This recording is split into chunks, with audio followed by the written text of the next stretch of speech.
मनीषियों का कहना है कि अणु ही विभु है, क्योंकि अणु कहने के लिए भी तो एक विभाजन परिधि खींचनी पड़ेगी।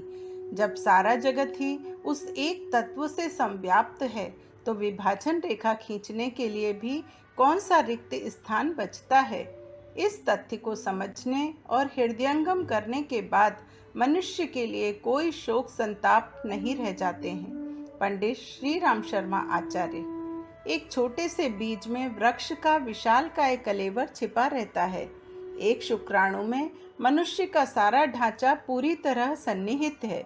अणु की नगण्य सी सत्ता में एक पूरे सौर मंडल की प्रक्रिया पूरी तरह विद्यमान है। यह सब जानते हुए भी हम सूक्ष्मता की शक्ति से एक प्रकार अपरिचित ही बने हुए हैं। पंडित श्री राम शर्मा आचार्य। पुस्तक का नाम अणु में विभु, गागर में सागर। जिस प्रकार न्यूक्लियस किसी कोशिका का, नाभिक किसी अणु का और बीज किसी विशाल वृक्ष का सूक्ष्म प्रतिनिधि होता है, ठीक उसी प्रकार आत्मा जीव की सत्ता की सूक्ष्म प्रतिनिधि है। आत्मा एक सर्वव्यापी चेतन तत्व है। संसार में जो कुछ भी है वह सब आत्मा में ही है। वैशेषिक दर्शन में आत्मा को शांत, धीर और पूर्ण शक्ति के रूप में भी माना है और पदार्थ के रूप में भी। दोनों विसंगतियां नाभिक में मूर्तिमान हैं।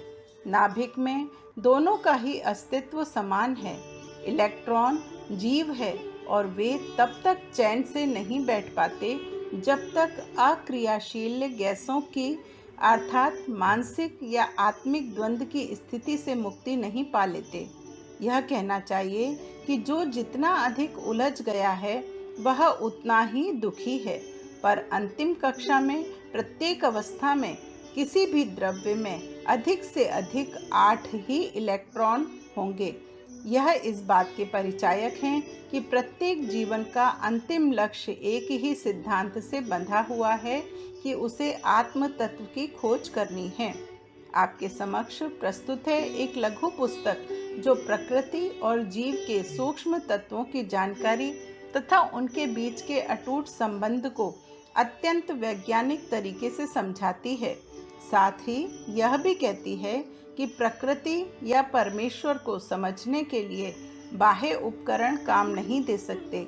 उनकी सही और स्पष्ट जानकारी तभी संभव है जब हम उन्हें अपनी मानसिक चेतना, ज्ञान या अनुभूति की अत्यंत सूक्ष्म इकाई से तौलें। अतः जिस प्रकार आज विज्ञान स्थूल पदार्थों की सूक्ष्म शक्ति का शोध अनुसंधानों द्वारा लाभ उठा रहा है, उसी प्रकार आध्यात्म में भी सूक्ष्म शक्तियों का प्रयोग करके हम ब्रह्म तक की प्राप्ति कर सकते हैं। पुस्तक के कुछ अंश। पहला, जीव की सारी हलचल पूर्णता प्राप्त करने की है, पर जब तक वह त्याग करना नहीं सीखते वह लक्ष्य मिलता नहीं। यह तथ्य भी हमें परमाणु से ही सीखने को मिलता है। उदाहरण के लिए, नमक बनाने के लिए सोडियम अपना एक इलेक्ट्रॉन क्लोरीन को देता है और दोनों अक्रियाशील गैस की स्थिति में पहुंच जाते हैं। दूसरा, जीव रूपी इलेक्ट्रॉन जिस दिन नाभिक रूपी आत्मा में विलीन हो जाता है, उस दिन उसकी क्षमता सूर्य के समान प्रत्येक अणु में व्याप्त, तेजस्वी और प्रखर हो जाती है। तीसरा, शरीर एक परिपूर्ण ब्रह्मांड है। प्राकृतिक परमाणु उसके लोक की रचना करते हैं और नाभिक मिलकर एक चेतना के रूप में उसे गतिशील रखते हैं। सूर्य परमाणु प्रक्रिया का विराट रूप है, इसलिए वही दृश्य जगत की आत्मा है, चेतना है, नियामक है, सृष्टा है। चौथा, सारी सृष्टि का एक अद्वितीय सृष्टा और नियामक भी है, पर वह इतना विराट है कि उसे एक दृष्टि में नहीं देखा जा सकता। उसे देखने, समझने और पाने के लिए हमें परमाणु की चेतना में प्रवेश करना पड़ेगा। बिंदु साधना का सहारा लेना पड़ेगा।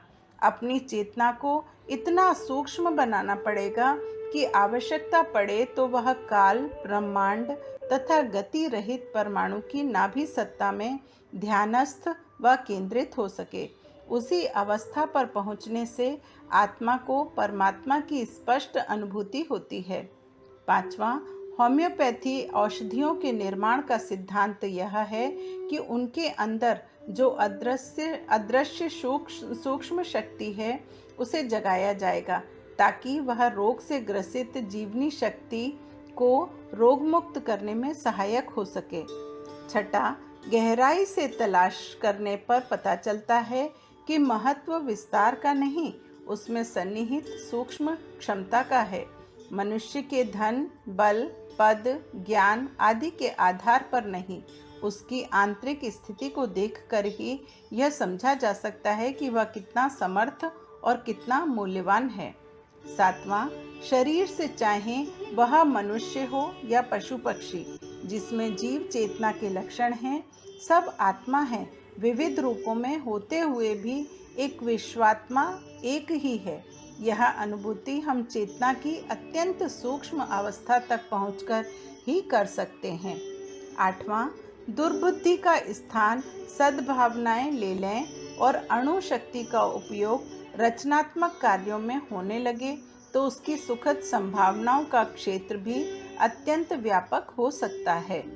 नौवां, अणु शक्ति की तरह ही मनुष्य की चेतना शक्ति है, जिसके अंतर्गत मन, बुद्धि, चित्त, आत्मबोध को अंतःकरण के रूप में जाना जाता है।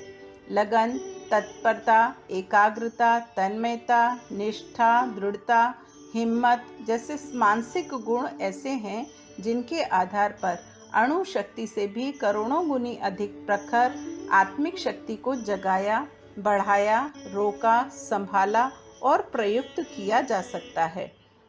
10वां, हाइड्रोजन संसार का सबसे हल्का तत्व है और वह सारे विश्व में व्याप्त है।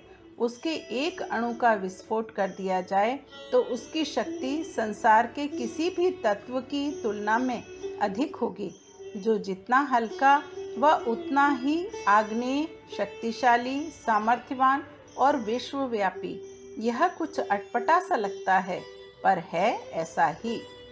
11वां, केवल आध्यात्मिक साधनाओं का मार्ग ही ऐसा है जो शरीर और मन को प्रभावित करके हार्मोनों को भी ही नहीं और भी कितने ही महत्वपूर्ण आधारों में हेर फेर करके मनुष्य को सामान्य से असामान्य बना सकता है। 12वां, जो सशक्त है वह सूक्ष्म है, स्थूल तो उसका आवरण मात्र है।